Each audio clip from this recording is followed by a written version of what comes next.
नमस्कार। एसटिभी च्याटमा यहाँलाई हार्दिक स्वागत छ। म हुँ प्रकाश गिरी। एसटिभी च्याटमा आज हामी अलिकति कुराकानी गर्नेछौँ युवा शक्तिको बारेमा। यो राजनैतिक परिवर्तनमा युवा शक्तिको असाध्यै ठुलो भूमिका रहेको छ। उनीहरू नतातेको भए, उनीहरू सङ्घर्षको मैदानमा अघि नबढेको भए यो परिवर्तन सम्भव थिएन। मानिसहरू भन्छन् कि पोखरीमा जब हाँस तैरिएको देखिन्छ बडा आनन्द लाग्छ, कति मजाले हाँस तैरिएको भनेर। तर उसले पानीभन्दा मुनि त्यो पन्जा जब चाल्दछ त्यो पानीसँगको उसको सङ्घर्ष कसैले पनि देखेको हुँदैन। यो परिवर्तनको लागि युवाहरूको यस्तै प्रकारको सङ्घर्ष रहेको थियो, अन्यथा परिवर्तन सम्भव थिएन। तर यो परिवर्तनपछि युवा राजनीतिज्ञहरू, युवा राजनीतिक कर्मीहरू, युवाहरूको भूमिका के रह्यो? ताली पिट्ने, थप्पडी बजाउने, आफ्ना माउ पार्टीहरूले भनेका कुराहरूलाई समर्थन गर्दै होमा हो मिलाउँदै हिँड्ने, त्यसो नगरे बहिष्करणमा पर्ने, यी कामहरू मात्रै भयो होला नि त? उनीहरू किन पाखा परेका छन्? एउटा आज हामी चासोपूर्वक यो विषय उठाउनेछौँ। यो विषय यस कारणले उठाउनेछौँ कि अहिले बिस्तारै युवाहरू जुर्मुराउन थालेका छन्। कस्तो बेलामा पनि कोरोना भाइरसको सङ्क्रमण उच्च जोखिममा रहेको बेलामा खतरा एउटा के पनि देखिएको छ भने मानिसहरू यसरी सडकमा उत्रिँदाखेरि सङ्क्रमण झन् फैलिने हो कि यो खतरा पनि उत्तिकै देखिएको छ। र कोरोना अर्को महत्त्वपूर्ण खतरा हो अहिले हाम्रो लागि। त्योसँग हामीले जुध्यौँ तर जित्न सकेनौँ भने कोरोना भाइरसले हामीलाई जित्छ, जुन असाध्यै दुर्भाग्यपूर्ण हुनेछ। त्यसैले जित्नु पनि परेको छ, लड्नु पनि परेको छ कोरोना भाइरससँग। र यो विषय रहिरहँदाखेरि अहिले हामी आर्थिक रूपमा अलिकति सङ्कटपूर्ण अवस्थामा रहेका छौँ र त्यसलाई पनि हामीले परास्त गर्नु परेको छ। यी महत्त्वपूर्ण सङ्कटहरूको सामना हामी कसरी गर्न सकौँला? हाम्रो सरकारको अहिलेको नीतिले, सार्वजनिक गरिएका बजेटहरूले त्यसलाई परास्त गर्न सक्ने ताकत राख्छन् कि राख्दैनन्? आजको अङ्कमा हामी मूलतः यी विषयमा बढी केन्द्रित हुनेछौँ। आज हामीसँग कुराकानीको लागि स्टुडियोमा नेपाल कम्युनिस्ट पार्टीका युवा नेता लेखनाथ न्यौपाने हुनुहुन्छ। तपाईँलाई स्वागत छ। हजुर, धन्यवाद। तपाईँ त विद्यार्थी आन्दोलन हाँकेर आएको मान्छे, अखिल क्रान्तिकारीको अध्यक्ष पनि हुनुभयो, अहिले पार्टीको केन्द्रीय कमिटीमा हुनुहुन्छ नेकपाको। तर यसो हामीले हेर्दाखेरि चाहिँ थाहा छैन भित्र तपाईँको भूमिका सक्रिय छ कि, मलाई थाहा छैन। तर बाहिरबाट हेर्दाखेरि चाहिँ तपाईँहरू चाहिँ त्यो फर्के किनाराको चाहिँ साक्षी जस्तो देखिरहेका छौँ हामी। किन त्यस्तो? व्यक्तिगत हिसाबले यो धेरै महत्त्वपूर्ण कुरो होइन जस्तो लाग्छ मलाई। समुदायको हिसाबले चाहिँ यो महत्त्वपूर्ण कुरो हो जस्तो लाग्छ मलाई। आन्दोलन हुँदा आन्दोलनमा सहभागी दुईवटा पक्ष, नेतृत्वको पक्ष र कार्यकर्ता र जनताको पक्ष, दुईवटा पक्ष हुन्छ। कार्यकर्ता र जनताको पक्ष चाहिँ निस्वार्थ भागबाट आन्दोलनमा सहभागी हुने रहेछ। आन्दोलन पछाडि कुन सरकार बन्ला अथवा कस्ता कस्ता पदहरूको पजनी होला र मेरो पद चाहिँ अथवा मेरो सुविधा चाहिँ कति होला भनेर त्यो आन्दोलनमा सहभागी कार्यकर्ता र जनताले सोच्दैन। तर नेतृत्वले चाहिँ हर हमेसा त्यो विषयवस्तु सोचिराखेको हुँदोरहेछ, जो प्रत्यक्ष आन्दोलनमा पनि हुँदैन भौतिक हिसाबले।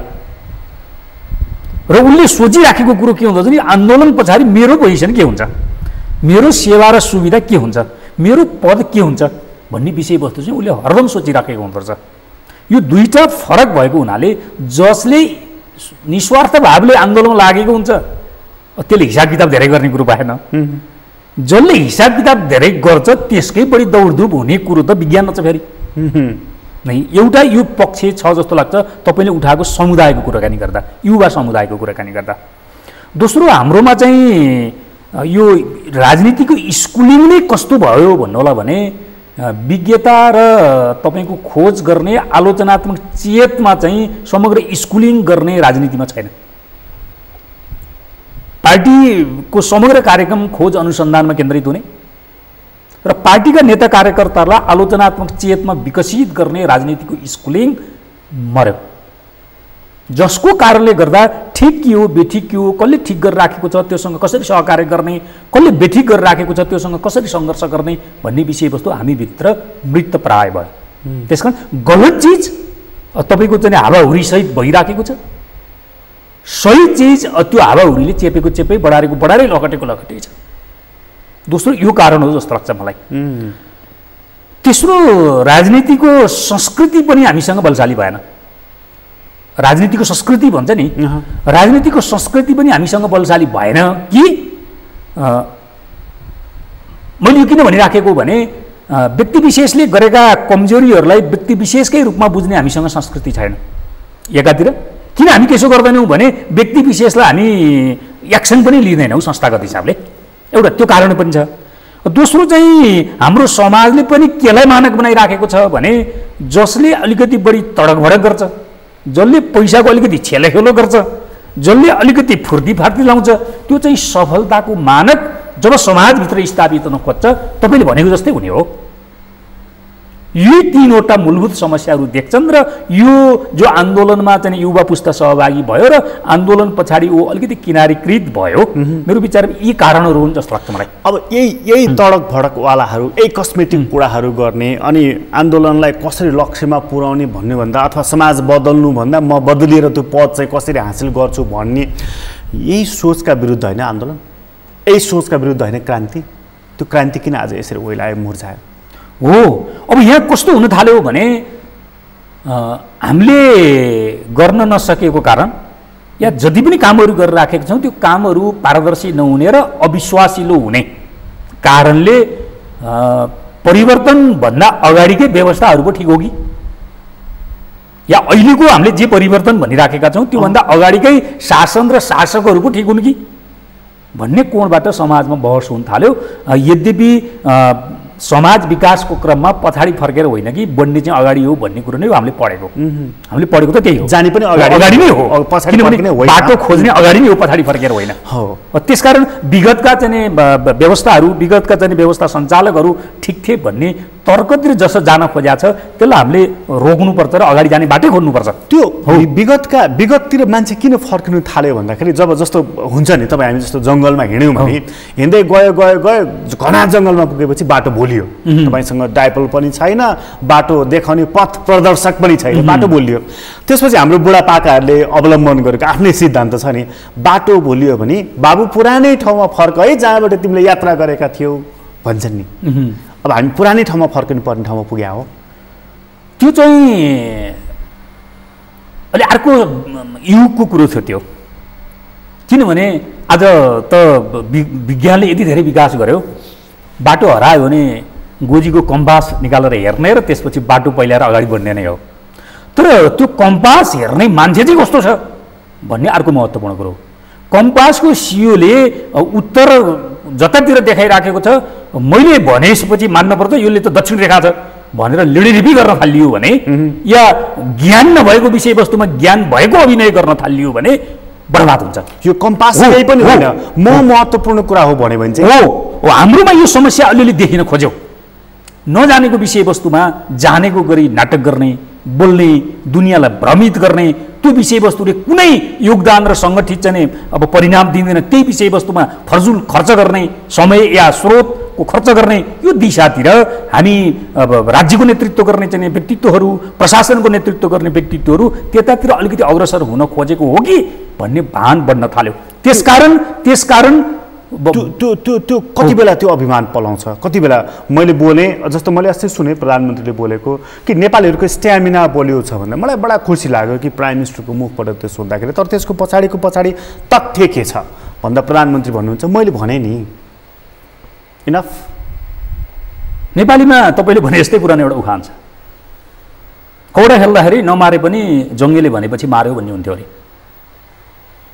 नमारे पनि जङ्गेले भनेपछि मार्यो, त्यो कानुन भयो, त्यो परिणाम भयो, त्यो सिद्धान्त भयो। राजनीतिक पार्टीहरू त्यसरी नै चल्ने हो। अझ त्यसमा पनि कम्युनिस्ट पार्टी जसले श्रमिकहरूको नेतृत्व गर्ने भनेको छ त्यो पार्टी त्यसरी नै चल्ने हो। ज्ञान उत्पादन त्यसरी नै हुन्छ, त्यसरी नै उत्पादन भएको ज्ञानको आधारमा हो हामीले चाहिँ दिशा दिने। त्यही भएर हामीले गम्भीर गल्ती गर्दैछौँ ज्ञान उत्पादनको कोणबाट, ज्ञान प्रसारण गर्ने कोणबाट, त्यो ज्ञानको आधारमा समग्र दिशा पहिल्याएर त्यसको चाहिँ नेतृत्व गर्ने कोणबाट हामीले गम्भीर गल्ती गर्दैछौँ। मैले सुनिराखेको छु, मैले पनि सुनेको छु, म विनम्रतापूर्वक भन्छु, हाम्रो पार्टी अध्यक्ष पनि हो, देशको प्रधानमन्त्री हो, त्यसको अतिरिक्त हो, सामान्य कार्यकर्ता होइन, नेता हो। कुनै पार्टी विशेषको नेता मात्रै होइन, मुलुकको कार्यकारी प्रमुख हो।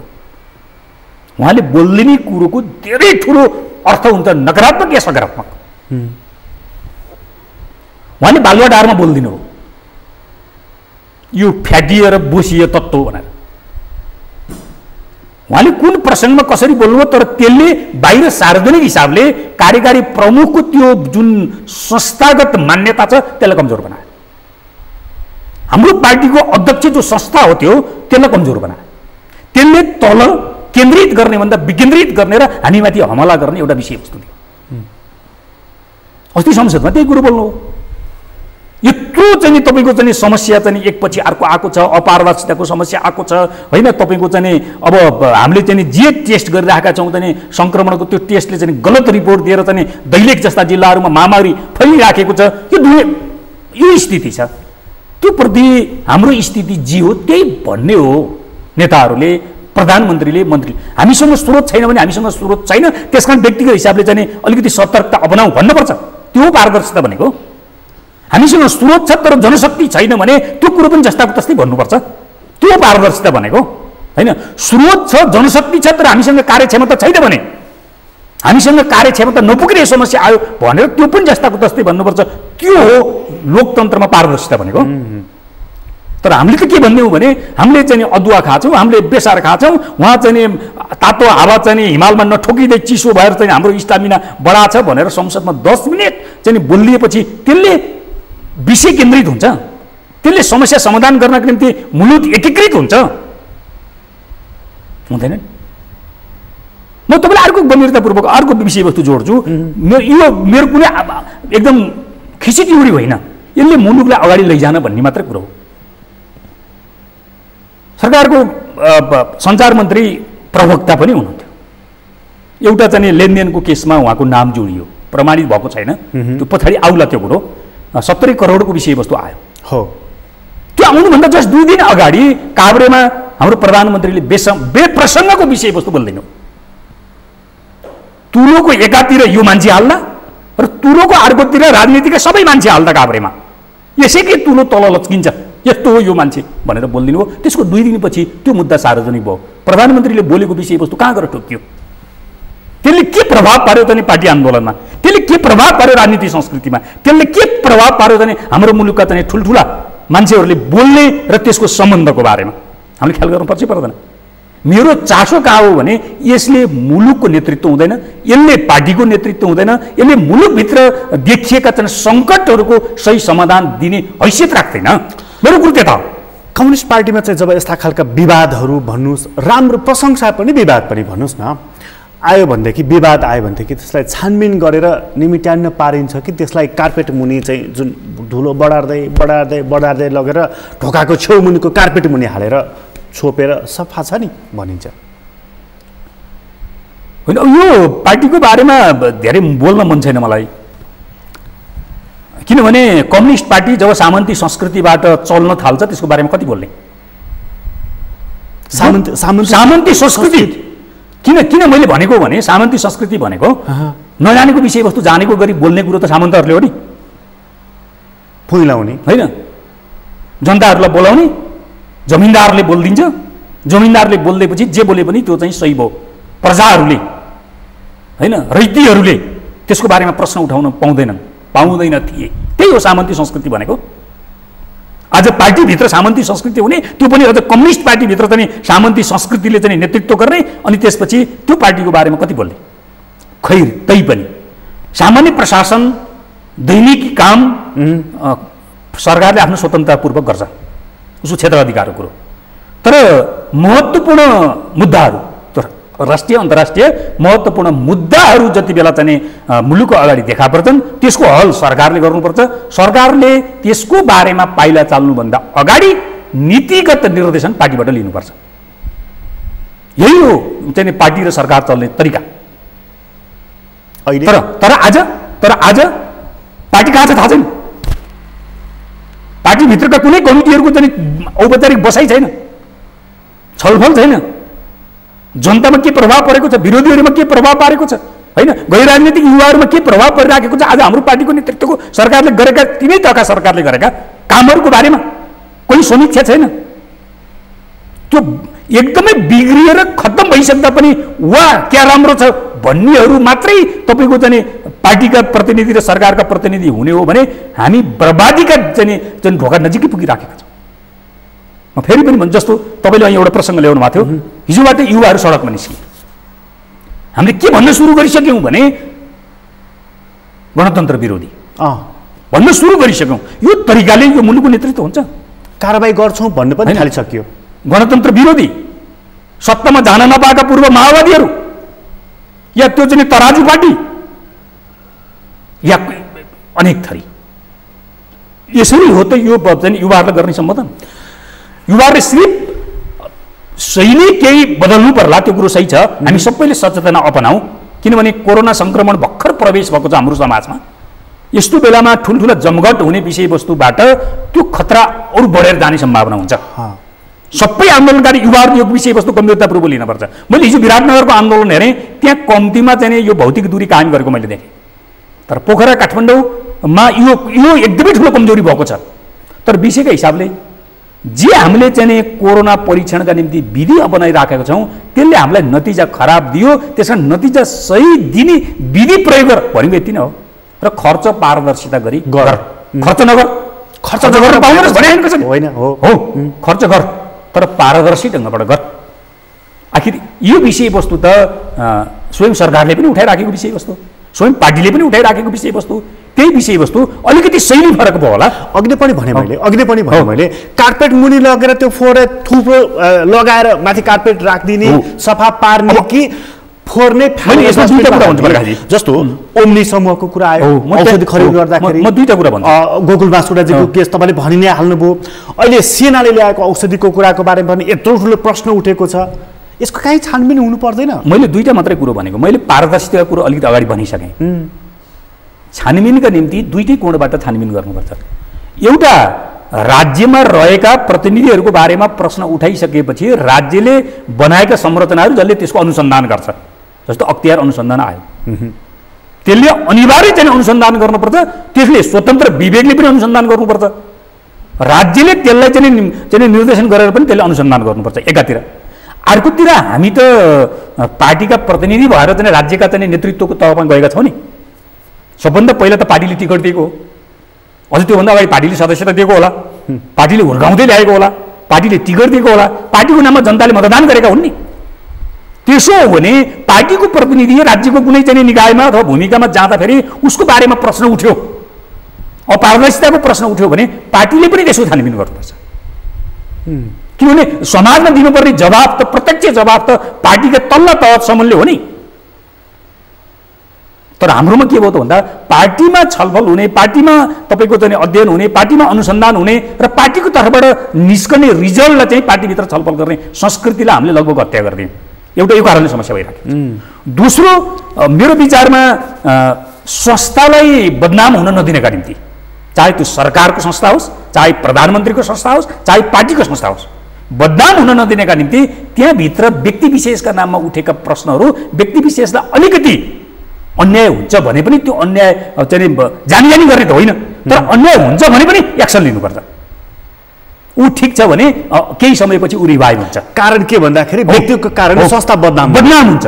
त्यसकारण मैले भनेको कुरो के हो त भन्दा, जस्तो प्रश्न उठ्छ मन्त्रीहरूको बारेमा या कुनै राजनीतिक नियुक्तिहरूको बारेमा या चाहिँ सरकारका अरू प्रतिनिधिहरूको बारेमा आर्थिक लेनदेनको प्रश्न उठ्छ भने सबभन्दा पहिलो छानबिन पछि गरौँला। प्रश्न उठिसकेपछि उसलाई तपाईँको त्यो पदबाट बर्खास्त गर्नुपर्छ, एक्सन लिनुपर्छ सबभन्दा पहिला। त्यहाँ कुनै ढाकछोपको गुन्जाइस हुनुहुँदैन। यो गुट त्यो हो, मेरो गुट या उसको गुट या यसले चाहिँ मेरो विविध पूर्व समूह या विविध त्यो कोणबाट हेर्ने होइन कि एक्सन लिनुपर्छ। त्यो एक्सनले तत्काल त्यो व्यक्ति विशेषलाई थोरै अन्याय पनि हुनसक्छ।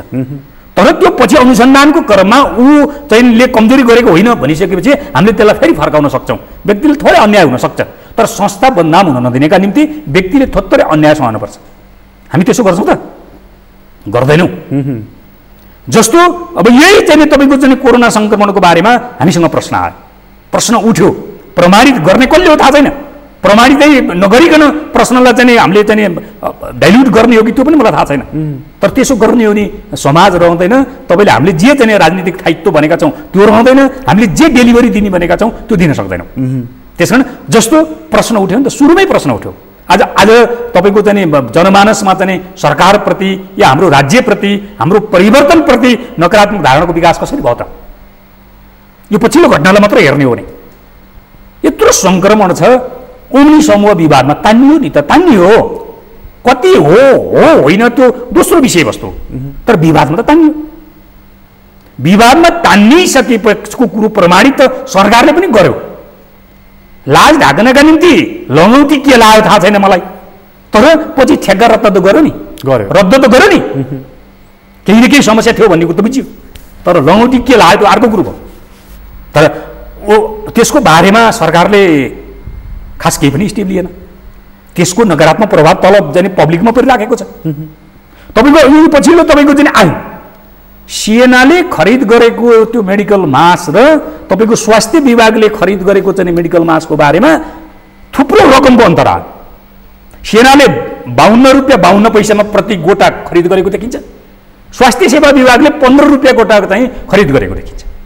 सङ्कटको बेलामा 1, 2, 3, 4 रुपियाँ तलमाथि हुन सक्छ, किन सङ्कटको बेलामा सामान पाइँदैन, कहिलेकाहीँ चाहिँ व्यवसायीहरूले चाहिँ नाफा कमाउने कोसिस गर्छन्। तर यति ठुलो रकम एउटा चाहिँ सामानमा हुन्छ भन्नुको अर्थ केही न केही समस्या छ भनेर बुझ्नु पऱ्यो नि। यसको बारेमा छानबिन हुनुपर्छ पर्दैन। ठेक्का दिने सेनालाई, सेनाको बारेमा केही गर्न पाइँदैन, केही गर्न मिल्दैन, अनि हुन्छ के? यो सेनालाई लोकतान्त्रिकरण गर्ने भनेको थियो नि, यही रहेछ। म त्यो त जान्नु अहिले प्रकाश, म त्यो त जान्नु। मैले भर्खर हिजो म यो कोरोना लगाइसकेपछि म 2 चोटि रोएँ प्रकाश। पहिलोचोटि इन्डियाबाट आएका मान्छेहरूको भारतको सीमामा बिजोग भयो, हो रोकिए बिचराहरू। त्यत्रो प्रभाव भएको महाकाली नन्दीमा नेपाली युवाहरू कसरी किन हाम फाले होला? हामीले हेऱ्यौँ के भन्यौँ भन्दा अब यो अपराधी हो जस्तो गरी समातेर कहाँ खाँदैौँ हामीले। बिचरा कट्टु मात्रै लाएर हाम फालेको छ, नाङ्गै नाङ्गै नाङ्गै बिचरा। हिजो मैले भारत बाहेकका तेस्रो देशका थुप्रै साथीहरूसँग छलफल गरेँ। बिजोग छ खान्न भारत, तर राज्यले ती नेपाली युवाहरू जो श्रमका निम्ति तेस्रो मुलुक गएका थिए उनीहरू 4 महिना भयो श्रम गुमाएका, अधिकांशको 4 महिना भयो श्रम गुमाएका। यो 4 महिनाको बिचमा अलिअलि केन्द्रित भएको पैसा सिद्धियो, उनीहरूलाई राज्यले उद्धार गर्ने भन्यो, उनीहरू खुसी भए। 4 महिना पछि भए पनि राज्यले उद्धार गर्ने भन्यो, खुसी भए। तर उद्धार गर्ने कसरी त भन्दा नियमित जति थियो चाहिँ हवाईजहाज भाडा त्योभन्दा झन्डै 4 गुणा बढी नेपाल एयरलाइन्स, हिमालय एयरलाइन्सले ती नेपाली युवाहरूलाई नेपाल ल्याउने भनेर दूतावासहरू, सम्बन्धित देशका हाम्रा दूतावासहरूले नोटिस जारी गरे। यस्तो बेलामा त्यो सङ्कटमा नेपाली युवाहरू चाहिँ विदेशी भूमिमा तडपी रोइराखेका छन्। हामी अकुत सम्पत्ति कमाउने गरी व्यवसाय गर्ने यो बेलामा त्यो अकुत सम्पत्ति कमाउने गरी व्यवसाय गरी हो किन निःशुल्क ल्याउन सकिएन। ल हाम्रो देशको अवस्थाको कारणले र विदेशमा रहेका थुप्रो सङ्ख्या भएको हुनाले हामीले निःशुल्क ल्याउन सकिएन, यो कुरो मान्छौँ, राज्यसँग त्यो बाध्यता छ। हामीले कम्तीमा हिजो सामान्य अवस्थामा जति मूल्यमा चाहिँ हवाईजहाज टिकट बेच्ने गर्थ्यौँ त्यति मूल्यमा त ल्याइदिनु पर्यो नि बाबा, नत्र उद्धार कसरी भयो? नत्र चाहिँ यो कोरोना सङ्कटको चाहिँ कोषमा गएर जम्मा भएको पैसा कसका निम्ति हो? त्यति मात्र होइन प्रकाशजी, हरेक नेपालीहरू विदेश जाँदाखेरि हरेकचोटि उनीहरूले इन्सुरेन्स गरेर आउँछ। इन्सुरेन्स गर्दाखेरि नेपाली 1500 रुपियाँ तपाईँको चाहिँ कल्याणकारी कोषको निम्ति उनीहरूले बुझाएको हुन्छ। हो त्यो पैसा खर्च गर्नु परेन यो आपत परेको बेलामा? ती युवाहरूको बारेमा अलिकति हामीले राहत त्यहाँबाट दिनु परेन? हामी केही पनि गर्दैन।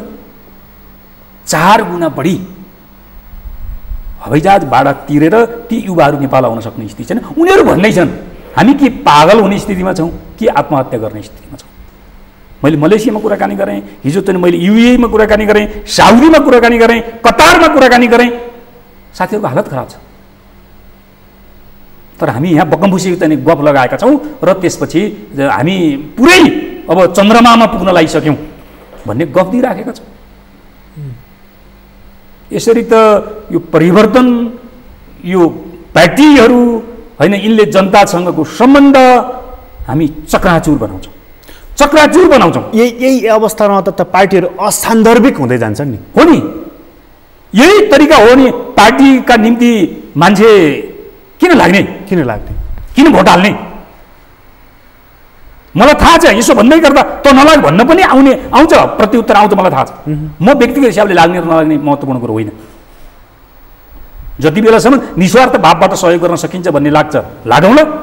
त्यो विषयवस्तुको अन्त्य भयो भन्ने म जस्ता मान्छेहरूको ब्रह्मले देख्छ, नलागौँला। व्यक्तिगत हिसाबले ठुलो कुरो भयो, केही छैन। गाई पालन गरौँ, लोकेन्द्र विष्ट चाहिँ तपाईँको तरकारी खेती गरेर बस्नु नै भएको। तर हाम्रो कार्यशैलीको कारणले, हाम्रो अकार्यदक्षका कारणले, होइन, हाम्रो चाहिँ यो चाहिँ अपारदर्शी चाहिँ काम गर्ने ढङ्गको कारणले परिवर्तन विवादमा तानिने, पार्टीहरू चाहिँ अनावश्यक विवादमा तानिने, त्यो अघिल्लो पुस्ता जो जीवनको उत्तरार्धमा छ त्यो पुस्ताले गरेको चाहिँ कमजोरी र बदमासीले त्योभन्दा पछिल्लो पुस्ता जसले धेरै योगदान गर्न सक्ने उमेर छ त्यो दण्डित हुनुपर्ने कसरी हुन्छ?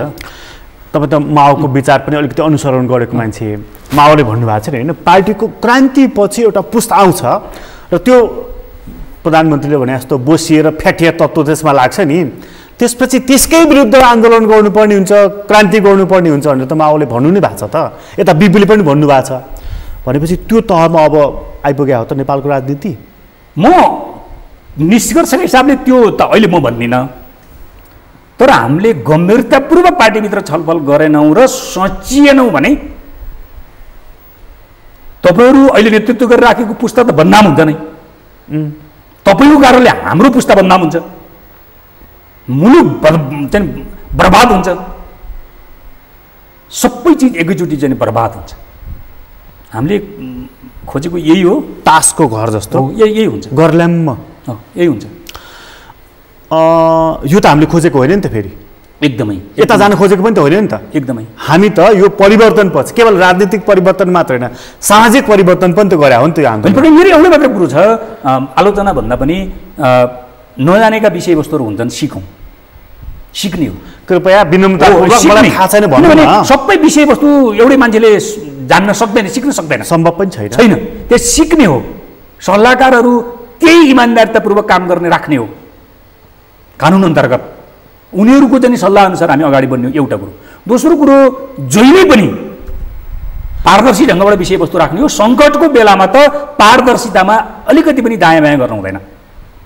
आज यो सङ्क्रमणको सङ्कटको बेलामा राज्यको नेतृत्व गर्ने व्यक्तित्वहरूले गर्दैन काम कुरो के हो भने हाम्रो मुलुकको अवस्था के हो जस्ताको तस्तै राख्दिने, जस्ताको तस्तै। यो सङ्कटको घडीमा नि अब जस्तो तपाईँ हामी सबैलाई आफूलाई चिन्ने मौका पनि मिल्यो, अध्ययन गर्ने मौका पनि मिल्यो। किनभने लकडाउन भएपछि घरमै बस्यो, अध्ययन गर्यो, हेऱ्यो, बुझ्यो, आफूलाई पनि चिन्यो, अरूलाई पनि चिन्यो। संसारका यति धेरै मुलुकहरूमा कोरोना भाइरसको सङ्क्रमण छ। मलाई एउटा मुलुक बताइदिनुहोस् नेपाल बाहेक जहाँ चाहिँ कोरोना भाइरस नियन्त्रण गर्नको लागि प्रक्रियाहरू आरम्भ गर्दाखेरि सरकारले कदम चाल्दाखेरि नेपाल जतिकै बदनाम भएको अर्को एउटा देश मलाई बताइदिनुहोस् न। होइन, यो मेरो आफ्नो अध्ययनको कमी पनि होला। देशका विभिन्न चाहिँ मोडेलहरू छन् यो कोरोनालाई नियन्त्रण गर्ने र योबाट मुक्त हुने, आफ्ना आफ्ना चाहिँ मोडेलहरू देखियो। कोरियनहरूको मोडेल र चाइनिजहरूको मोडेल अलिकति बढी हाम्रो दूरीका हिसाबले पनि नजिकै जस्तो भएको हुनाले सिक्न लागेको जस्तो लाग्छ मलाई। हाम्रो राज्यको आत्मगत स्थिति र इमान्दारिता हुँदा जस्तो घर घरमा गएर सबै मान्छेहरूको चाहिँ परीक्षण गर्ने प्रक्रिया जुन चालियो त्यहाँ, त्यस कारणले त्यो सुरुमा भयावह हुन्छ कि क्या हो भन्नेको विषयवस्तुलाई छोटो समयमा नियन्त्रणमा आयो। एउटा यो हाम्रो निम्ति सिक्न पर्ने हो। दोस्रो, स्पेन हामीभन्दा टाढा होला, तर विषयवस्तुको हिसाबले स्पेनले उपचारको अर्को मोडल प्रयोग गर्यो। जस्तो निजी अस्पतालहरूले उपचार गर्नको निम्ति आनाकानी गरे स्पेनमा। त्यसपछि स्पेन सरकारले के गर्यो भन्दा सबै निजी अस्पतालहरू यो सङ्कटको बेलामा दायाँ गर्न पाइँदैन भनेर सरकार अन्तर्गत परिचालन गर्ने गरी उसले नियन्त्रणमा लियो। अर्को मोडल थियो त्यो, होइन। अब हाम्रोमा त राज्यको आत्मगत अवस्थाले नपुग्ने विषयवस्तुहरू हामीले माग गरेर हुँदैन। सबै नागरिक मेरो विचार यो विषयमा सचेत छन्। अमेरिकाले गरेको कुरो हामीले जस्ताको तस्तै हाम्रो जस्तो तेस्रो मुलुकले गर्न सक्दैन होला। चीनले जस्तै पनि हाम्रो मुलुकले जस्ताको तस्तै जनतालाई सेवा दिन सक्दैन। त्यतिकै सेवा दिने भए त हामी पनि चीन जस्तै हुन्थ्यौँ नि। त्यो अर्को बाध्यता, त्यो बुझ्छन् जनताले। राज्यले पारदर्शी ढङ्गबाट कुरो राख्नुपर्छ। तर हाम्रोमा चाहिँ के भयो त भन्दा सामान ल्याउने कम्पनी नै को बारेमा विवाद हुने, उसले ल्याएका सामानहरूकै बारेमा गुणस्तरको बारेमा विवाद हुने र त्यसले परीक्षण गर्दाखेरि दिने नतिजाहरू पनि विवादमा ताने। अनि त्यसमा छानबिन पनि नगर्ने, त्यसमा छानबिन पनि नहुने, अनि फेरि जवाफ पनि पाउनु पर्ने जनताले। त्यसो भन्नाले हामीले गर्ने कुरो यस्तो सङ्कटको बेलामा हाम्रो प्रविधिको अवस्था यस्तो हो, प्राविधिक जनशक्तिको अवस्था यस्तो हो, हाम्रो चाहिँ आर्थिक लगायतको स्रोतको अवस्था यस्तो हो, हाम्रो व्यवस्थापकीय कार्यदक्षताको अवस्था यस्तो हो, यो भित्रबाट हामी सबैले इमान्दारितापूर्वक सहकार्य गरौँ भनेर राज्यले जनताको बिचमा विनम्रतापूर्वक अपिल गर्नुपर्छ। यो अपिल गरिरहँदाखेरि मैले सामाजिक सञ्जालमा एउटा अभियानदेखि कात्रोमा कृपया गोजी हुँदैन भनेर। मलाई कहिलेकाहीँ कस्तो पीडा हुन्छ भने धेरै साथीहरूलाई हुन्छ होला, यद्यपि हामीसँग द्वैत चरित्र शक्तिशाली छ आज नेपाली समाजमा, अझ त्यसको पनि माथिल्ला पदमा बसेका मान्छेहरूको द्वैत चरित्र डरलाग्दोसँग बढिराखेको छ। राजनीतिक पार्टीको नेता हुँदै गर्दा जुनसुकै पार्टीको, काङ्ग्रेसले चाहिँ भ्रष्टाचार गर्न हुने, कम्युनिस्टले चाहिँ नहुने भन्ने होइन, त्यो त कुरै भएन। जुनसुकै पार्टीले भए पनि राजनीतिक पार्टीका नेताले भ्रष्टाचार गरे अरे भनेर चौतारामा, चिया पसलमा, पत्रिका पसलमा बाटो हिँड्दै गर्दा सुन्दाखेरि अझ कतिपय मान्छेहरूले त के गर्छन् भने हामी जस्ता मान्छेहरूलाई यो राजनीतिक मान्छे हो भनेर चाहिँ चिनेपछि अप्रत्यक्षले सुनोस् भनेर अलिक ठुलो स्वरमा भनिदिँदा फेरि यति ठुलो पीडा हुन्छ। अझ त्यसमा पनि कम्युनिस्टले पनि भ्रष्टाचार गरे अरे भनेर जब पब्लिकले इनोसेन्टली प्रश्न उठाउँछ त्यति बेला चाहिँ लाजले भन्नुहोस् या नैतिकताको कोडबाट पानी पानी भइन्छ। अनि तिनै मान्छेहरू जो मान्छे कसुरदार भएका छन् अथवा जसमाथि प्रश्न भएका छ तिनै मान्छे पुनः मन्त्री हुँदैछन् भन्ने कुराले नि होइन। अब यो मैले यो त्यो त थाहा नाम नलिकन भने मैले नेपालमा त जे पनि हुन्छ भइराखेकै छ। अब यो मर्ने बेलामा कमिलाको प्वाख भन्छन्, त्यस्तो चाहिँ नगरौँ, विनम्रतापूर्वक मेरो अनुरोध छ त्यसो नगरौँ। किनभने हामीले गरेका कयौँ निर्णयहरू विवादमा तानिए। जस्तो विवादमा कि मैले किन भनेको यो भने जस्तो राष्ट्रिय सभाको सांसद बनाउने बेलामा हाम्रा चाहिँ अनावश्यक चाहिँ निर्णय ढिपीहरू विवादमा तानिए। हाम्रो संस्थागत कार्य संस्कृति पनि विवादमा तानियो। स्वयं व्यक्ति बेसिसहरू पनि पदका निम्ति मर्यादा गर्दा छन् भनेर विवादमा तानिए। 2 वर्षको अवधिका निम्ति हामी सांसद बनेका छौँ भने त्यही व्यक्ति 2 वर्षपछि पनि झ्यालबाट, धुवा पुवालबाट, अर्को चाहिँ चोर दुलोबाट फेरि सांसद हुने कोसिस कसैले नगरौँ। एकचोटि चुनावमा उठेर चाहे त्यो केन्द्रीय चाहिँ संसद होस् या प्रदेश होस् या स्थानीय तहमा होस्, एकचोटि उठेर ऊ हारिसकेको छ भने 5 वर्षका निम्ति नगराइकन बस्नका निम्ति संस्थाले पनि निर्णय गर्नु पर्यो, स्वयं व्यक्तिले पनि निर्णय गर्नु पर्यो। पद पाइन्छ भनेपछि जति बेला जसले पनि जे पनि खाने, यो त भएन नि। यस्ता निर्णयहरू कम्तीमा यो यत्रो आन्दोलनको नेतृत्व गरेर आएका राजनीतिक पार्टी, त्यसमा पनि अझ सरबार श्रमिकहरूको चाहिँ तपाईँको नेतृत्व गरेर मुलुकको चाहिँ समृद्धि र चाहिँ नेपाली जनताको सुखी यात्राको नेतृत्व गर्ने भन्ने पार्टीले त गर्नै हुँदैन। यो सबै प्रकरणमा नि तपाईँ हामीले जुन एउटा चित्रण गऱ्यौँ नि, आखिर यो पीडा बोलेको, अनुभव बोलेको पनि हो, सचियोस् भन्ने कामना पनि हो नि त। आखिर बिग्रिएर नालीमै डुबोस् भन्ने त होइन नि त। एकदमै यो सबै प्रकरणमा नेकपा भन्ने पार्टी कहाँ छ? होइन, सैद्धान्तिक हिसाबले यो केन्द्रमै छ, यो नेतृत्वदायी अङ्गमै छ। यसकै नेतृत्व, यसकै चाहिँ नीतिगत निर्देशनमा सरकार चलेको छ। यसकै चाहिँ पार्टी अध्यक्ष यो मुलुकको प्रधानमन्त्री हुनुहुन्छ। यही पार्टीका नेताहरू झन्डै अब कतिजना हुनुहुन्छ, 25-26 जना मन्त्रीहरू हुनुहुन्छ। तलसम्म त गनिसाध्यै छैन, सरकारको त नेतृत्वमा हुनुहुन्छ। तर माघमा सम्पन्न हाम्रो केन्द्रीय समितिको बैठकले सरकार सञ्चालनको बारेमा गम्भीरतापूर्वक छलफल भएको थियो। दुर्भाग्य त्यो छलफलमा प्रधानमन्त्री पुरै समय बस्दिनु भएन या बस्न भ्याउनु भएन, मलाई थाहा छैन। उद्घाटन मन्तव्य मिडियासहित बोलाएर 2 घण्टा 10 मिनट बोलिदिनु भयो उहाँले। त्यसले केन्द्रीय समितिलाई केन्द्रित गरेन। त्यसपछि सरकारको कामको समीक्षाको बारेमा जसरी सबै केन्द्रीय समितिका सदस्यहरूले बोल्दै थिए, प्रधानमन्त्री बस्न भ्याउनु भएन या बस्न चाहनु भएन या उहाँको स्वास्थ्यको कारणले सक्नु भएन, म जान्दिनँ। तर प्रधानमन्त्रीले सुन्न पर्थ्यो। कम्तीमा 15-16 जना टिम लिडरका साथीहरूले बोल्ने बेलामा उहाँले सुन्न पर्थ्यो।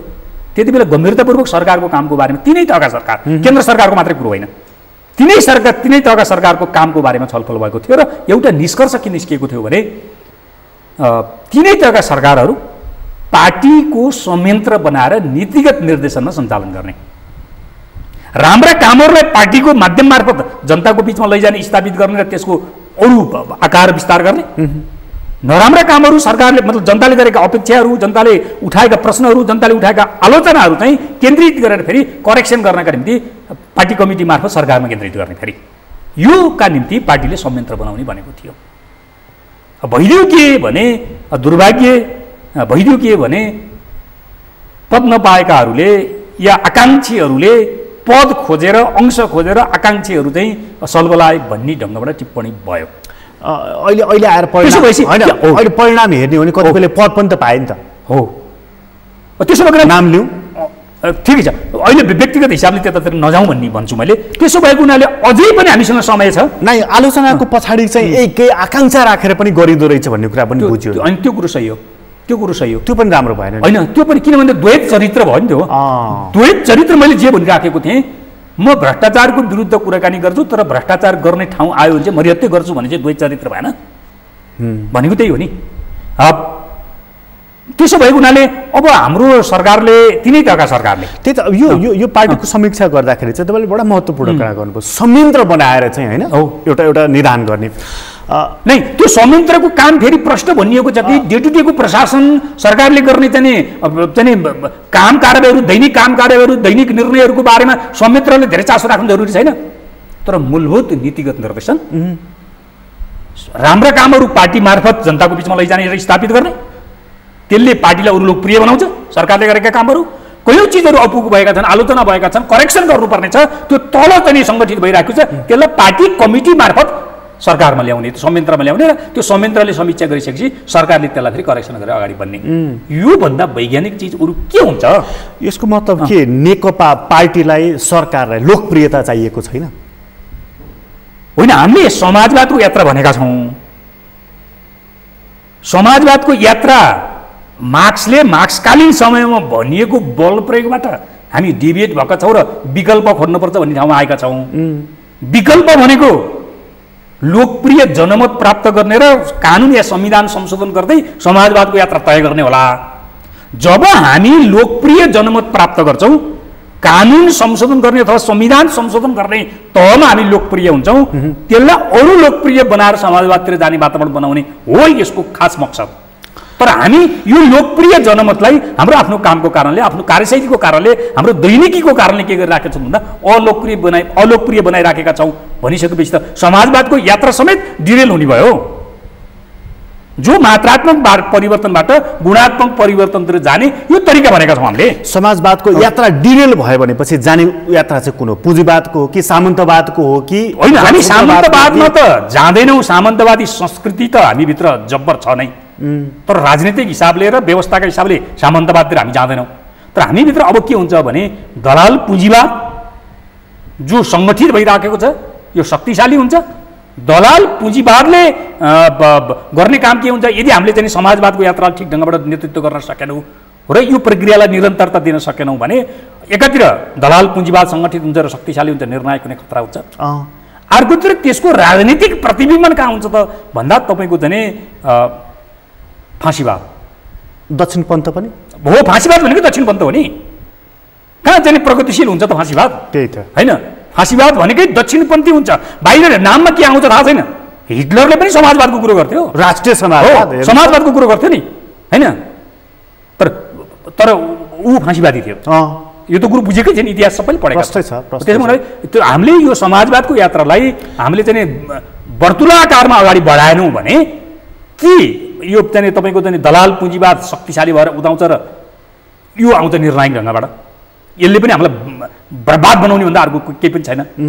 राजनीतिक हिसाबले चाहिँ फाँसीवाद आउने खतरा हुन्छ, जुनसुकै नाममा आए पनि त्यो दक्षिणपन्थ नै हुन्छ। एक थरी मानिसहरू चाहिँ आशंकाको नजरले, अघि तपाईँले त्यो प्रश्नमा अलिकति स्केप गर्न खोज्नु भएको थियो, यहाँ चाहिँ म अलिकति प्रश्नसँग राख्न चाहेँ।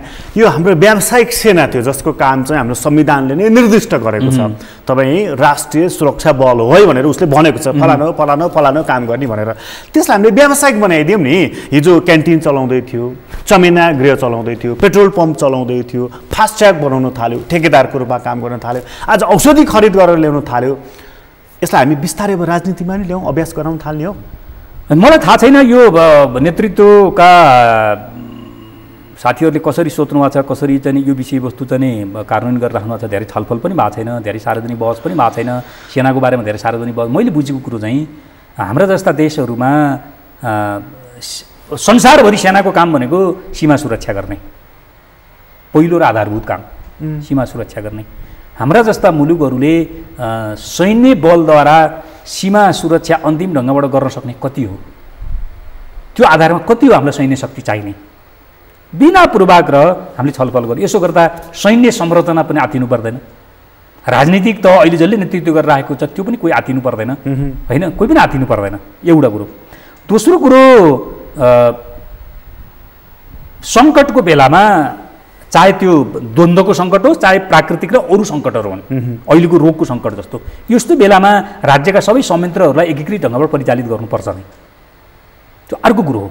तर तपाईँको व्यवसायिक कोणबाट ठेक्कापट्टा पैसा भएको ठाउँमा चाहिँ सबै सेनालाई पठाउने हो भने त्यसले भोलि कस्तो आकार ग्रहण गर्दै जाला भन्ने कुरो चाहिँ आज असाध्यै गम्भीरतापूर्वक ख्याल गर्नुपर्छ। आज व्यावसायिक हिसाबले नाफाघाटाको हिसाबले विवाद भइरहेको छ, भोलि अर्को हिसाबले विषयहरू आउनेछ नि। हो, तर मैले यति मात्रै भन्छु कि यो विषयवस्तुमा जसले काम गरेर राख्नु भएको छ, जसले नेतृत्व गरेर राख्छ राजनीतिक हिसाबले र चाहिँ फौजी हिसाबले पनि यो विषयवस्तु चाहिँ गम्भीरतापूर्वक छलफल गर्नु। रक्षा मन्त्री एकदमै यसो नगरिकन हुँदैन। यो मतलब यसले चिज सही ठाउँमा लैजाँदैन होइन। अब मैले सुनेको, मैले गल्ती भनेको भए म करेक्सन गरिहालौँला। कसले के गर्ने हो भन्ने कुरो त प्रश्न छ नि, कसले के गर्ने हो भन्ने मात्रै गरौँ के। राजनीतिक पार्टीका नेताहरूले जग्गा प्लटिङ गर्ने होइन भन्ने कुरो त कहिले लेख्नै पर्दैन नि। हो, सेना प्रहरीले पनि जग्गा प्लटिङ गर्ने होइन, सेना प्रहरीले चाहिँ बिजनेस कम्प्लेक्स बनाएर भाडामा दिने होइन, ब्याङ्क चलाउने पनि होइन। हो, के गर्ने हो र के गर्ने होइन भन्ने कुरोको आधारमा हामीले काम गरौँ। यहाँ राजनीति कति घुसेको छ, सेनाको आफ्नै इन्ट्रेस्टमा यो ठेक्कापट्टाको काम। म यो कुरो धेरै जान्दिनँ प्रकाशजी, किनभने म त्यो यो रियालबाट यो लोभबाट म टाढै छु।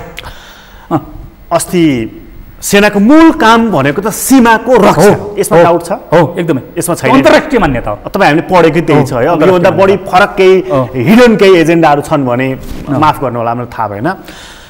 जब कालापानीको मुद्दा उठ्यो, भारतीय सेना प्रमुखले स्टेटमेन्ट दिए, हाम्रो सेना बोलेन। अहिले संशोधनको प्रक्रिया संसदमा पुगेको छ, प्रधानमन्त्री नक्सा किन जमिन फिर्ता ल्याउँछु भन्दै हुनुहुन्छ, सेना फेरि बोलेको छैन। नै, सेना बोलेको छ, यो जे हो त्यही भन्नु पर्यो। सेना बोलेको छ, कति बोल्न पर्ने थियो कति बोल्न हुन्थेन त्यो चाहिँ अब अर्को कुरो मैले यो प्राविधिक कुरो मैले जान्दिनँ, किन म त्यो स्कुलिङबाट आएको होइन। तर हाम्रो सेना पनि बोलेको छ। भारतीय प्रधान सेनापति बोलिसकेपछि अझ मुख्यतः नेपालले सार्वजनिक गरेको सिमाना नेपालको आफ्नो बुद्धि विवेक र आफ्नो योजनामा होइन कि कसैको उक्साहटमा हो भन्ने आशयसहित भारतीय नेता र भारतीय सेना प्रमुखले बोलिसकेपछि अब सैनिक कोणबाट हाम्रो सेनाले पनि बोलेको छ। एउटा त्यो सकारात्मक पक्ष मान्नुपर्छ। दोस्रो विषयवस्तु, नेपालको जति हो हाम्रो चाहिँ भूगोल सिमाना, त्यो सिमाना समेटिएर कम्तीमा थुप्रै समस्याहरू हुँदाहुँदै पनि एउटा नक्सा जारी गर्यो नेपाल सरकारले, यो अर्को सकारात्मक कुरो हो होइन, सकारात्मक कुरो हो। तपाईँको चाहिँ कस्तो थियो भन्नु होला भने यसका थुप्रै उतार चढावहरू छन्, थुप्रै उतार चढावहरू छन् हाम्रो यो नक्सासम्म आउने विषयवस्तु होइन। त्यो अब हामीले सायद प्रश्न उठ्छ, नक्सामा मात्रै सीमित हुने हो कि हाम्रो चाहिँ यो अभियान या यो राष्ट्रियताको आन्दोलन भन्ने प्रश्नको संशय थुप्रै उठेको छ। हो, हातमा नक्सा हुने, जमिनमा चाहिँ भारतीय सेनाहरूले तपाईँको परेड खेलिराख्ने। एकदमै एकदमै मैले यहाँ के भन्न खोजिराखेको छु भने हामीले यो काम गर्दै गर्दा हाम्रो आन्तरिक तयारी कति छ। मन्त्री परिषदले जेठ 5 गते निर्णय गर्यो नक्सा सार्वजनिक गर्ने, त्यसको केही दिनमा भूमि सुधार के भन्छ यो मन्त्रालयले, भूमि व्यवस्था मन्त्रालयले नक्सा सार्वजनिक गरिहाल्यो। यो कति लय मिल्यो, कति हामीले त्यसका चाहिँ थुप्रै चाहिँ विज्ञ र प्राविधिज्ञहरूसँग हामीले चाहिँ कन्सल्ट गऱ्यौँ। मलाई थाहा छैन यो गर्नुभएको छ भने राम्रो भयो। तर त्यो छोटो समयमा त्यति चाँडै त्यो प्रकाशित हुनेमा चाहिँ बिग्रियो कि काम भन्ने मेरो चिन्ता हो। अब हामी के गर्छौँ भन्ने कुरो चाहिँ अब हामी के गर्छौँ, एकदमै प्राविधिक विषयवस्तुहरू जो गोप्यता राख्नुपर्छ त्यो भन्न परेन। त्योभन्दा बाहेकको चाहिँ हाम्रो त्यो नक्साभित्रको हाम्रो भूमि, नक्साभित्रका जनतामा हामी हाम्रो प्रशासन र हाम्रो चाहिँ तपाईँको चाहिँ सेवाको उपस्थिति कसरी गराउँछौँ कि सहमतिमा गर्छौँ कि लडाइँ गरेर गर्छौँ। दुईवटा विकल्प हुँदा तेस्रो विकल्प छ जस्तो लाग्दैन मलाई। तेस्रो विकल्प अन्तर्राष्ट्रिय समुदाय र अन्तर्राष्ट्रिय अदालतहरू होला। तेस्रो विकल्प त्यो पनि छ। पहिलो विकल्प त जोसँग विवाद परेको छ भारतसँग उसँग वार्ता गर्ने हो। वार्ता गर्नुभन्दा अगाडि इतिहासका तथ्यहरू, सन्धिहरू, सम्झौताहरू, नक्साहरू एकदमै उतार चढाव ढङ्गबाट अगाडि बढेको छ है, सलल अगाडि बढेको छैन हैन। हाम्रो त नेपाल राज्य, नेपालको राज्यको नेतृत्व गर्ने शासक प्रशासकहरू हिजोदेखि आजसम्म नालायक भएर समस्या भएको हो। 1950 को सन्धिको धारा 8 ले के भनेको छ भन्नु होला भने योभन्दा अगाडि अंग्रेज भारतसँग नेपालले गरेका सन्धि सम्झौताहरू सबै खारेज हुनेछन् भनेर 1850 को सन्धिको धारा 8 ले भनेको छ। त्यो धारालाई हामीले चाहिँ कार्यान्वयन गर्ने इच्छा शक्ति हुन्थ्यो, त्यो दृढता हुन्थ्यो भने हाम्रो नेपाल त आज भनेको ग्रेटर नेपाल हुन्थ्यो। किनभने सुगौली सन्धि त त्यसले खारेज गर्यो नि। 1850 को सन्धिको धारा 8 ले त्योभन्दा अगाडिको सन्धि सम्झौताहरू भनेपछि त सुगौली सन्धि पनि खारेज गर्यो नि, गरेन? 1950 को सन्धिले 1816 को सन्धि खारेज गर्यो हो। त्यो इच्छा शक्ति, त्यो 1850 को सन्धिको धारा 8 लाई तपाईको समातेर, त्यो त भारत र नेपालको बीचमा भएको सन्धि हो नि फेरि, हो त्यसलाई समातेर अगाडि बढाउने हामीसँग शासक प्रशासकहरू जन्मिएनन् अथवा त्यो हाम्रो चाहिँ सत्तामा पुग्नका निम्ति पुगेकाहरू त्यहाँ बची राख्नका निम्ति चाहिँ त्यस्ता विषयवस्तुहरूलाई के गरे त भन्दा तिलाञ्जली दिए। हाम्रो समस्या त्यहाँ हो हैन। मैले भन्न खोजेको हाम्रो चाहिँ उताप चढावपूर्ण छ है। अहिले हामीले उठाउनु पर्ने मुद्दा चाहिँ कुन चाहिँ मुद्दा हो? हामीले 1950 को धारा 8 लाई उठाउनु पर्ने हो कि अथवा चाहिँ सुगौली सन्धिलाई? पहिलो काम त हामीले के गर्न पर्यो अब भने हामीले इतिहासमा सुगौली सन्धिमा पनि थोरै गल्ती भएर छ। काली सिमाना त भनियो तर कालीको मुहानको बारेमा टिप्पणी गरिएन, त्यसकारण विवाद भयो। महाकाली सन्धि हुँदाखेरि पनि यो हामीलाई अवसर थियो, त्यहाँ त झन् हो अवसर थियो। त्यति बेला त झन् चाहिँ ठुलो गल्ती गरियो। अहिलेकै नेतृत्व सत्ता पक्ष र प्रतिपक्ष महाकाली सन्धि गर्ने कामको नेतृत्व गर्ने त्यहाँ गल्ती गरियो हैन। सायद इतिहासमा एकचोटि गल्ती गर्यो भने त्यसले सधैँ गल्ती गरिराख्यो भन्न पनि मिलेन अब हैन। आज नक्सादारी भएको छ तर महाकाली सन्धि हो। मुख्य काम चाहिँ अब महाकाली नदीको मुहान कहाँ हो? हामीले भनेको लिम्पियाधुरा हो, भारतले भनेको लिपु लेकबाट पनि अझ पूर्वतिर बगेको एउटा खोल्सी हो। भारतले गरेको दाबी त्यहाँ हो। तपाईको लिपु लेक भन्दा पनि पूर्वतिरको खोल्सीले भनेको छ उसले, कालीको मुहान। त्यसकारणले अब हामीले काली भनेर किटानी गरिएको छ तपाईको सुगौली सन्धिले। त्यसो भने कालीको मुहान कहाँ हो भन्ने विषयवस्तु त्यसका विभिन्न तथ्यहरू छन्, खोज्न पर्यो।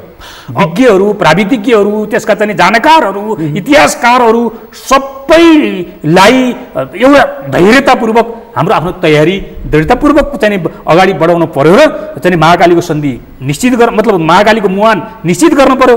महाकालीको मुहान ती तथ्य प्रमाणहरूले लिम्पियाधुरा भन्छ भनिसकेपछि हाम्रो नक्साभित्रको हाम्रो प्रशासनिक र सेवाको उपस्थिति हामीले स्वतः गरिहाल्छौँ। त्यो स्वतः गर्नको लागि त्यहाँ त अहिले कालापानीमा त भारतीय सेना छ। त्यसपछि त्यसका निम्ति हामीले अब यो तयारी हामीले गरिसकेपछि र कालीको मुहान निश्चित गरिसकेपछि भारत त्यहाँबाट हटिहाल्छ, हट्नै पर्छ। किनभने त्यो निश्चित गर्ने चाहिँ हामीले मात्रै होइन, हाम्रो आन्तरिक तयारीका हिसाबले हामीले हो, तर सहमतिको हिसाबले त भारत त्यहाँ अनिवार्य उपस्थित हुनु। त्यसको लागि त अहिले हामीले प्रमाणहरू जुटाउनु पर्यो। हो एकदमै मसिनोसँग उत्ताउलो नभइकन, सिक्न कुनै पनि कन्जुसाइ नगरिकन तपाईको चाहिँ इतिहासकारहरू, विज्ञहरू, प्राविधिकहरू चाहिँ थुप्रै त्यो विषयमा चाहिँ लामो अनुभवजन्य ज्ञान भएका व्यक्तित्वहरू हामीसँग हुनुहुन्छ हैन। यो भोलि नहुन सक्छ। जस्तो 2018 सालमा त्यो भारतले अकुपाई गरिराखेको चाहिँ गुन्जी नाभी लगायतका चाहिँ गाउँहरूमा जनगणना गरेको व्यक्तित्व चाहिँ भैरव रिसाल हामीसँग जीवित हुनुहुन्छ अहिले पनि। अब जीवन हो भन्न सकिँदैन, उमेर बढ्दै गएको छ, भोलि उहाँ जीवित नहुन सक्नुहुन्छ, स्वाभाविक प्रक्रिया हो। त्यस्तो गर्दाखेरि हामीसँग जीवित इतिहास त छिरिन्छ नि त। त्यो यो विषय चाहिँ ऐन मौकामै गर्नुपर्छ। सरकारले विज्ञताहरूको पनि प्रयोग लिनु पर्यो होइन, त्यसको भनौँ न उपयोग लिनु पर्यो होइन। हामीले अरू विषयको वस्तु जस्तै नजानेको विषयवस्तुमा जान्ने पल्टेर विशेषज्ञ पल्टेर चाहिँ फाल्तु चाहिँ लेक्चर दिन थाल्ने हो भने त त्यो नक्सा पनि हास्य व्यङ्ग्यको विषयवस्तु बन्छ होइन। किनभने मैले अघि नै भने तपाईँले पनि जोड दिनुभयो, सबै मान्छे सबै विषयवस्तुमा विज्ञ हुँदैन। जो विज्ञ छ त्यसको सहयोग लिनु पर्यो। जो विज्ञ हो त्यसलाई चाहिँ त्यो नीति निर्माणको तहमा तपाईँ संलग्न गराउने हो, त्यसको आधारमा निष्कर्ष निकाल्ने हो। अब यहाँनिर चाहिँ पार्टीको हस्तक्षेप त महत्त्वपूर्ण हुन्छ होला नि त। जस्तो सरकार बहकियो भनेदेखि अघि तपाईँले भनिहाल्नु केन्द्रीय कमिटीले के निर्णय गरेको थियो भनेर। पार्टीको अर्को अध्यक्ष त प्रचण्डजी पनि हो नि त, उहाँले पार्टीले यस्तो गरेको छ है कामरेड भनेर अध्यक्षलाई अर्को अध्यक्ष जो सरकार पनि चलाइराख्नु भएको छ उहाँलाई भन्नु मिल्दैन भनिराख्नु भएको छ होला। तर केही समय यतादेखि खास गरी यो कालापानीको मुद्दा चलेदेखि त उहाँ मौन हुनुहुन्छ होइन। अब प्रधानमन्त्री नहुनुभएको पार्टी अध्यक्ष या संवैधानिक पदमा बस्नुभएका साथीहरूले हामीले जस्तै गरी बोल्न मिल्दैन होला, त्यो पनि हामी त्यो बाध्यता बुझ्छौँ। अथवा मैले जस्तै बोलिदिनुपर्छ तैँले भनेर अपेक्षा पनि गर्न हुँदैन हामी जस्ता सचेत मान्छेहरूले। अथवा अर्कै कुनै तयारीमा हुनुहुन्छ प्रचण्डजी? मलाई त्यस्तो लाग्दैन। अर्को के तयारी हुन्छ? उहाँले गर्ने भनेको तयारी भनेको सरकारले राम्रो काम गर्ने, राम्रो काम गर्नको निम्ति सहयोग गर्ने, त्यो राम्रो कामले पार्टीलाई लोकप्रिय बनाउने। त्यहाँभन्दा दोस्रो काम अर्को के हुन्छ? प्रधानमन्त्रीले इङ्गित गर्नुभएको छ नक्सा जारी गर्दा ठुलो जोखिम मोलेर मैले यो नक्सा जारी गरेको छु भनेको मतलब उहाँले पार्टीभित्रकै अन्य शक्तिहरूलाई पनि उहाँले इङ्गित गर्नुभएको छ नि, मेरो सरकार ढालिदिन्छन् कि, मेरा विरुद्ध गुटबन्दी गर्छन् कि, मेरा विरुद्ध समीकरण निर्माण गर्छन् कि, इङ्गित गर्नुभएको छ नि होइन। त्यसो त राम्रो काम गर्नका निम्ति पद जान्छ कि, कुनै शक्ति केन्द्रले मलाई हुत्याइदिन्छ कि, कुनै मलाई घेराबन्दी हुन्छ कि, म अल्पमतमा पर्छु कि निर्णय गरिसकेपछि भनेर डराउने नै होइन। विधि पुर्याउने, सोही विषयवस्तु अँगाल्ने, सकेसम्म मुलुक र पार्टीलाई केन्द्रित गर्ने विधिगत कोसिस गर्ने हो र ठिक विषयवस्तुमा अडान लिने कुरो नै त्यो राष्ट्रवादी हो, त्यो देशभक्त हो। तर त्यसका निम्ति हामीले एउटा ख्याल के गर्नुपर्छ नेपालको सन्दर्भमा चाहिँ भने बाहिरी राष्ट्रियताको कुराकानी गर्दै गर्दा सीमाको मात्रै कुराकानी गरेर बाहिरी राष्ट्रियता हुँदैन। सन्धि सम्झौता आर्थिक सहयोग चाहिँ थुप्रै प्रोजेक्टहरू पनि बाहिरी राष्ट्रियता अन्तर्गत पर्छन्। यो कुरो अलिकति पनि कमजोर नहुने गरी ख्याल गर्नुपर्छ। सीमामा चाहिँ हामी राष्ट्रवादी हुने ल नक्सा सार्वजनिक गर्ने, तर बाहिरका अरू विषयवस्तु चाहिँ सबै छोडिदिने हो भने त्यो सीमाको राष्ट्रवादले हामीलाई धेरै दिन धान्दैन। तपाईँले एमसिसीमा गर्नु अनि एमसिसी लगायतका थुप्रै विषयवस्तु छन्। कति दिन विदेशी दाताहरूले चाहिँ निर्दिष्ट गरेको चाहिँ प्रोजेक्टहरूको ड्राइभ गर्ने हामी मोहरा बन्ने हो एकातिर। अर्कोतिर बाहिरी राष्ट्रियताको कुराकानी गर्नुभन्दा अगाडि अझ हामीले चाहिँ अझ मजबुत बनाउनु पर्ने कानुनी हिसाबले संवैधानिक हिसाबले केही प्रक्रियाहरू अगाडि बढेका छन् सकारात्मक हिसाबले, त्यो सही छ। आन्तरिक राष्ट्रियता बलशाली हुनुपर्छ हाम्रो, तर हाम्रो व्यवहारका हिसाबले अन्तर्राष्ट्रिय बलशाली हुने खालको छैन आज होइन। दौरा सुरुवाल लाउने चाहिँ राष्ट्रवादी हुने, त्यसपछि धोती लाउने, अर्को चाहिँ उसको आफ्नो चाहिँ पोसाक लाउने चाहिँ राष्ट्रवादी नहुने मानसिकता हामीसँग अझै पनि छ होइन। यो गहुँ गोरु चाहिँ राष्ट्रवादी हुने, त्यो कालो छाला भएको चाहिँ राष्ट्रवादी नहुने हामीसँग त्यो मानसिकता छ। गैर दलित चाहिँ उपल्लो जाति हुने, दलितहरू चाहिँ जाति नै होइनन् भन्ने मानसिकता हामीसँग छ। यसले आन्तरिक राष्ट्रियता बलियो बनाउँदैन। हाम्रो चाहिँ संविधानको धारा 6 ले नेपालभित्र बोलिने सबै मातृभाषाहरू राष्ट्रभाषा हो भनेर उल्लेख गरेको छ। आज हामी भाषा विशेषमा चाहिँ आक्रमण गर्ने कोसिस गर्छौँ, त्यसले आन्तरिक राष्ट्रियता बलियो हुँदैन। त्यसो भएको हुनाले सबभन्दा पहिला आन्तरिक राष्ट्रियताको निम्ति हामी बलशाली हुनुपर्छ। व्यवहारका हिसाबले संविधानले दिशा लिन खोजेको छ, कानुनले दिशा लिन खोजेको छ, त्यही अनुसार हाम्रो व्यवहार र अभिव्यक्ति त्यो दिशातिर जानुपर्छ। आन्तरिक राष्ट्रियता बलियो हुन्छ। त्यसपछि बाहिरी राष्ट्रियतामा हामी त्यसपछि बलशाली हुन्छौँ। बाहिरी राष्ट्रियता भनेको सीमा मात्रै होइन, नक्सा मात्रै होइन, थुप्रै सन्धि सम्झौता सहमति, तपाईँको चाहिँ दाताहरूले लगानी गर्ने चाहिँ आर्थिक पक्ष, त्यो पनि राष्ट्रियतासँग जोडिएको विषय। मूल कुरा त आन्तरिक कुरा हो। त्यो आन्तरिक रूपमा हामी बलियो भयौँ, आत्मबल बलियो बनायौँ, अर्थतन्त्र आत्मनिर्भर बनायौँ, गफले होइन सूचकाङ्कहरूले पनि बलियो बनायौँ एकदमै, र जनताको मुहारमा चाहिँ हँसिलोपन हामीले ल्यायौँ भनेदेखि त होइन। उदाहरण हुन्छ नि, म दक्षिण अफ्रिका जाँदाखेरि दक्षिण अफ्रिकाका हामीले भेटेका सबै मान्छेहरू हामीले जति भेट्यौँ त्यो त एउटा सिम्बोलको रूपमा बुझ्न सकिन्छ। हाम्रो दक्षिण अफ्रिका र हाम्रो दक्षिण अफ्रिकाको संविधान भने तिनीहरू कति ठुलो ओनर छ त्यो भने हाम्रो दक्षिण अफ्रिका र हाम्रो दक्षिण अफ्रिकाको संविधान भने उनीहरूले। हामीलाई चाहिएको पनि त्यही हो। आन्तरिक राष्ट्रियता बलियो नभइकन त्यो ठाउँमा हामी उठ्दैनौँ। त्यसपछि यो नक्साको बारेमा आन्तरिक हिसाबले विवाद पनि हुँदैन। सबै राजनीतिक पार्टी हामी एकै ठाउँ हुन्छौँ, सबै जनता हामी एकै ठाउँ हुन्छौँ, सबै राजनीतिक पार्टी सबै जनता हामी एकै ठाउँमा भइसकेपछि त हामी कति बलशाली हुन्छौँ। त्यसमा एकले अर्कोलाई शङ्का गरेर पनि हुँदैन होला नि त, होइन? एउटा शङ्का गर्ने ठाउँमा पनि गरौँ, त्यो तथ्यको आधारमा गरौँ, किनभने हाम्रा व्यवहारहरू शङ्कास्पद छन् नै। किनभने दिनभरि हामी राष्ट्रवादी हुन्छौँ, झम्के साँझमा पावर सेन्टरहरूमा डिनर खान जान्छौँ नि। दिनभरि क्रान्तिकारी हो, बेलुका भएपछि आज्ञाकारी हो। बिहानभरि चण्डी लाउँछौँ, त्यसै दिनभरि मार्क्सवादी हुन्छौँ भन्ने कम्युनिस्टहरूमा चाहिँ एउटा समस्या छ हाम्रोमा।